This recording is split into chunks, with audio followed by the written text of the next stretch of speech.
franchises with evil Superman, you think of The Boys and... Given that you've clicked on this video, you probably have some form of knowledge on the Deep and the Viltrum Empire and what they are capable of. However, at the end of this video, you will be convinced that the Deep could not only defeat the Viltrum Empire, the Viltrum Empire has zero chance or ability to lay even a finger on the Deep.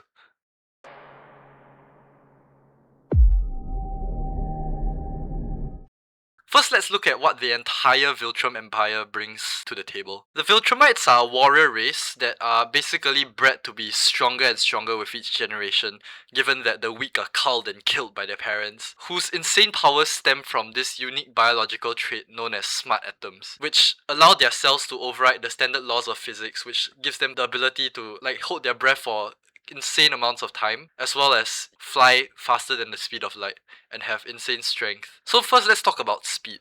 When it comes to raw numbers, the Viltrumites have both incredibly high reaction speed as well as travel speed. The two evidences of this are as such. The best estimate of a Viltrumite's reaction speed is Thrak dodging Space Racer's Infinity Ray, which can casually keep up with the three Viltrumites of Omni-Man, Thaddeus, and Mark, who was even struggling to keep up with the beam in the first place and had to be pulled by Omni-Man. By the way, this was a Mark that was able to outspeed the coalition of planets' fastest space cruiser, which could travel from Earth all the way to Viltrum in a matter of days. This puts Viltrumite's highball reaction speed at massively faster than light. When we're talking about travel speed, for a highball metric, you can look at how Omni-Man crossed the cosmos from Earth to the planet Thraxa, which was a distance that spanned several galaxies away, in under a week. So depending on which neighbouring galaxy cluster is used for the calculation, Omni-Man's travel velocity is between 1.8 million to 63.6 million times the speed of light, with peak highball formulas pushing it all the way to 23.3 quadrillion times the speed of light, which is an insane amount of travel speed. So now let's look at durability and stamina, because I think these two things go hand in hand. When you evaluate their raw physical endurance, the baseline combat durability scales directly to around island to country level, given that not all Viltrumites are as strong as Thrak. This is because Viltrumites can routinely trade punches with each other and survive, and since they are very clearly able to destroy islands and countries with punches, it is fair enough in terms of this metric, and may even be considered a low ball. Their stamina is also equally legendary, proven by Thrak's ability to fight against Battle Beasts, where they fought for roughly 3 days straight, while sustaining life-threatening internal injuries and not really slowing down on their fight at all, with zero breaks. If you look at the Viltrumite environmental limit, a good example of this is Thrak's final battle against Mark in the Sun, where he survived inside the plasma surface for roughly 30 minutes before dying, because his skin, I guess, couldn't take the heat, Based on the sun's surface energy acting on a standard humanoid surface area over that time frame, Thrak's body absorbed approximately 227 billion joules of thermal energy before his smart atoms started breaking down and he died. So to kind of justify my durability feat more, let's look at their attack potency here. A lot of people like to look at the feat where the three Viltrumites destroyed their own home planet, but to be accurate, Omni-Man, Invincible, and Thaddeus only pulled that off because Space Racer's laser was firing and destabling the area in front of them and breaking it apart. And then they come in and swoop in with their incredible speeds and just explode the middle. Without the laser softening and breaking the area in front of them, they would probably have died on impact, which is kind of quoted by Thaddeus. But I don't think that means you should downplay them, because the Viltrumite Empire isn't just 3 guys. In their prime and during their post-Scourge virus era, their total numbers scaled up into the millions. So that means we're talking about millions of above light speed planet busters who can destroy entire planets and conquer shit tons of random civilizations all over the galaxies. And if one Viltrumite like Omni-Man is able to completely flatten the Flexen civilization by flying fast enough to ignite their atmosphere and fly through all their buildings, I think it's believable that their entire army scales above planetary at the very least, and things I guess durability would also scale with this, and therefore you can assume that their durability would be around island to country level, maybe even continental. Now that we have a general understanding of how powerful these guys are, let's evaluate the peak of human evolution, the Deep. The Deep's character is clearly inspired by Aquaman, but Kevin stands by his own merits in a lot of ways. He has evolved into one of the most fan-favourite characters in The Boys, and even though he has not a single ounce of respect from anyone in the show, apart from maybe like that weird frat group that he has in Gen V. He has earned the undying respect and fascination of people all over the world who have seen this glorious piece of media. So let's talk about speed. As a lowball speed, his movement speed allows him to ride the fastest sea animal on Earth, which will probably be the black marlin, which clocks in at an incredible 82 miles per hour or 132 kilometers per hour. But if you scale his reaction speed to a more highball estimate, he is able to keep pace and move alongside high-tier superheroes in the 7 who can speed blitz armed criminals, given that he is probably one of the strongest soups in the verse because he is literally in the 7. And if you take this metric of Starlight, who can speed blitz armed criminals around Mach 3 or approximately 2,300 miles per hour, which talks about his reaction speed and his ability to move around. But the Viltrum Empire's consistent light speed feats, unfortunately, he probably gets split blitzed by like the entire Viltrumite army. But let's see if he still has a chance in any other aspect. In durability, for example. To truly understand his resilience, you have to scale him directly to Starlight, who he fought in close combat while trading heavy blows. Starlight has very strong defensive capabilities as shown in the show, where she tanked 50 caliber sniper rifle rounds to the chest. She also shrugged off Stormfront's lightning blast, survived being thrown entirely through reinforced concretes by Black Noir, and even taking a direct hit to the face from Soldier Boy without any lasting injury. The peak matching her physical capabilities proves his base kinetic durability is rather immense, but his ultimate metric is when he has this iconic scene of, "Hey, Deep, what can't I see through?" Zinc, Homelander. Correct. And what's the box made of, Deep? Zinc. Correct again. This scene implies that the Deep has swam to the bottom of a harbour to obtain a box. But what is the deepest that the Deep has swam? In this clip, we kind of get a implied answer.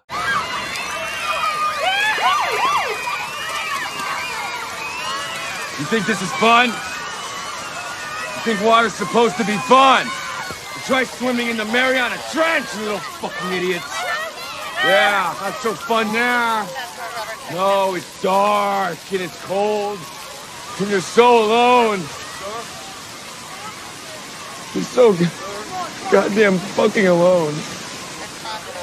If the Deep was truly able to swim all the way to the bottom of the Mariana Trench and experience the cold sadness that is there, this means that he has survived pressures at 11,000 meters below ocean surface, which is around 1,100 atmospheres of hydrostatic pressure, which is a consistent environmental resistance of 7 million joules pressing against every square inch of his body at the same time.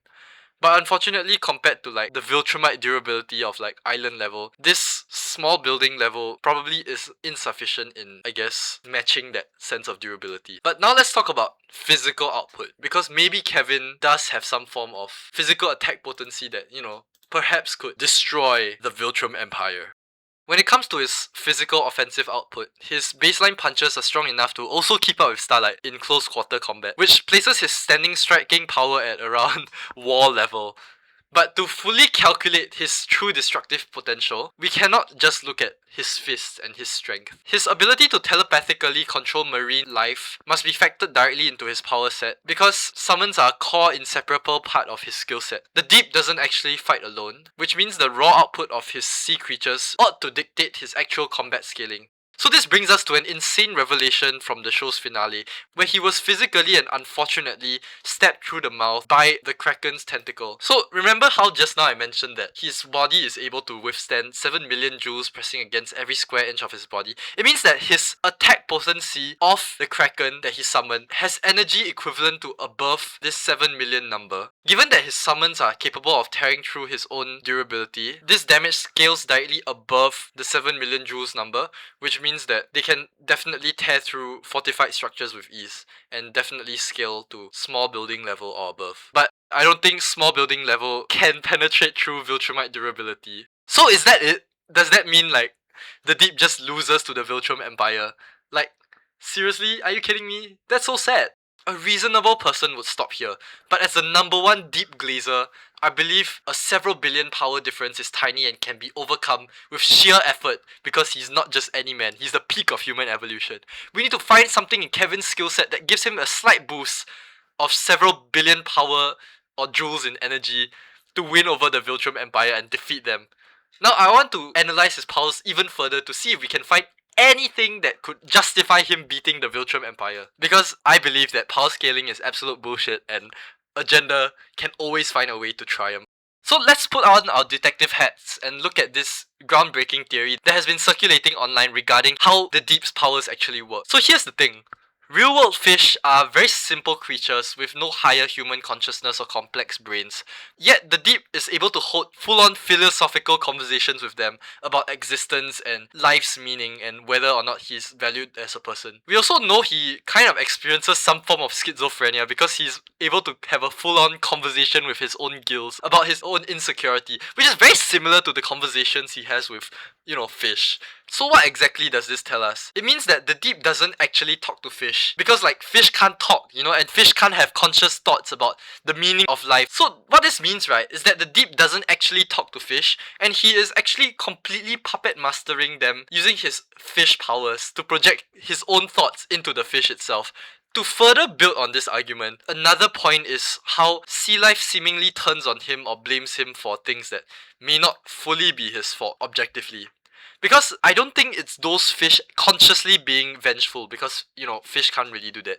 The show actually shows and kind of like proves this theory even further because largely Kevin's self-loathing and his own guilt over the fish holocaust was manifesting through his control over the fish. If you think about it, the fish had absolutely no way of knowing that he killed Ambrosius because only the deep knew that secret, and yet his hallucinations demanded justice for Ambrosius. Furthermore, when the fish called him out for the corporate oil pipeline disaster or the fish holocaust, if the fish were really looking at the situation and were sentient, they would have seen Black Noir physically punching the hole in the pipe and wouldn't blame the deep. And even if they did, they wouldn't blame him to the extent where they think he deserves to die. Because technically it wasn't his fault. But because Kevin blames himself, his mind forces his marine puppets to attack him based on his own guilt, and basically he killed himself. So anyways, I stole these points from random Instagram reels that I found. But here's my original thought that I came up with while going on a walk. There are some physical anomalies to some of the deep's showcases of his power. First of all, in real life, the mythical kraken doesn't actually exist.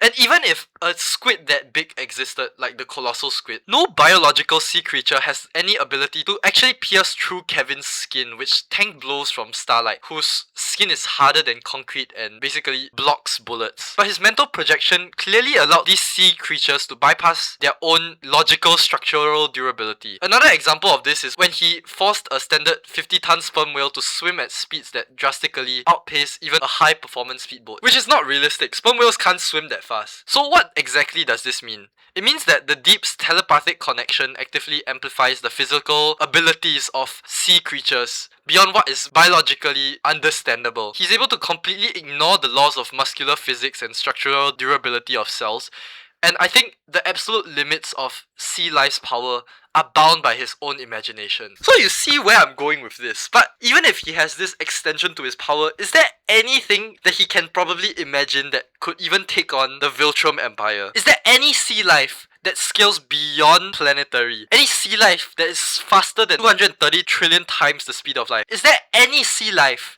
that is able to withstand attacks that can destroy entire planets? Are you ready, kids? I can't hear you!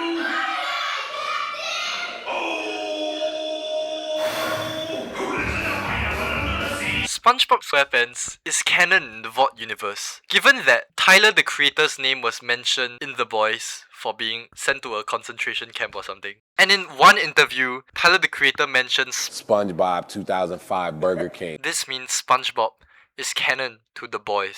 Let's say the Deep leverages his schizophrenia. If the Kraken, a mythological sea creature with the ability to tear down ships, a legend that has been passed down by generations of sailors, is something the Deep is able to manifest in real life, I don't see why a very popular story about a nuclear testing site producing anomalous sentient life is not something that the Deep can manifest, given that the legend of SpongeBob SquarePants is far more famous than the legend of the Kraken. Let's talk about SpongeBob's abilities. First, attack potency. SpongeBob possesses insane toon force strength that literally shatters the laws of physics. He effortlessly rotated the entire planet Earth using nothing but his bare hands, with basically zero effort, which already scales him to planet level on a very low ball scale. Even more terrifyingly, he pulled a loose conceptual string and completely unraveled the fabric of the entire universe in like less than 10 seconds, which gives him an offensive output estimated at roughly 170 octodecillion joules, which places him at universe tier. SpongeBob scales universal. Next, let's talk about durability. He has survived total reality erasure and complete disintegration, as well as tanking multi-megaton ocean vacuum explosions in literally one of the first few episodes. So if this explosion of water was measured in terms of the amount of force in it, by, for example, the entire ocean being exploded from one central point, SpongeBob would have to have survived 6,000 yotatons of TNT, which is enough to blow up Saturn like 8 times. Additionally, his stamina scales far beyond whatever bullshit Viltrumites scale to. He successfully worked a non-stop 43-day shift, 24 hours a day without a single microsecond of rest in the episode Clams. In terms of speed, the same ability to unravel the entire universe on a single piece of string within less than like 10 seconds. Assuming that that string was 1.62 micrometers in diameter, he would have to be pulling that string at 8.2 times 10 to the power of 78 times the speed of light.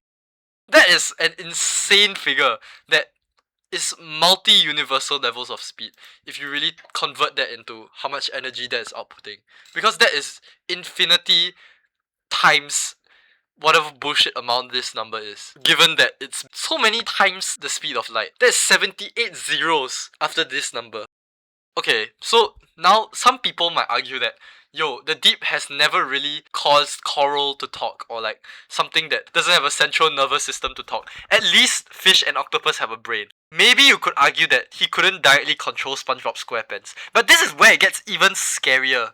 Squidward is seen to be more powerful than SpongeBob, given that SpongeBob was intimidated and threatened by just these bikini bottom ducks, which means that these guys are more powerful than SpongeBob's insane universal powers. And yet these ducks were completely destroyed by Squidward, which means that Squidward scales above these ducks, who scale above SpongeBob. And the deep can definitely cause a squid to have insane powers. Look at the Kraken that he caused to kill himself. By taking over a squid and turning it into Squidward tentacles, who scales above SpongeBob, and through this squid proxy, the deep scales to SpongeBob's feats of universe-ending, multi-octodecillion joule toon force capabilities on the battlefield. Thrag and his millions of Viltrumites basically suffer from the invincible fans argument of fighting Gojo. Oh, what if they just destroy Earth, bro? What if Squidward destroys the entire universe? I'm pretty sure that some terrifyingly powerful beings like SpongeBob and Squidward can definitely take on millions of Viltrumites, because no matter how many millions of Viltrumites you throw at someone who can move at this insane beyond speed of light speed, they will never win. Nothing they do can meet the power, the absolute strength that Squidward tentacles can dish out, and that is why the deep is able to destroy the Viltrum Empire. Thank you. If you haven't checked it out already, I also have a video talking about why Mudkip can beat Sukuna. Have a lovely day.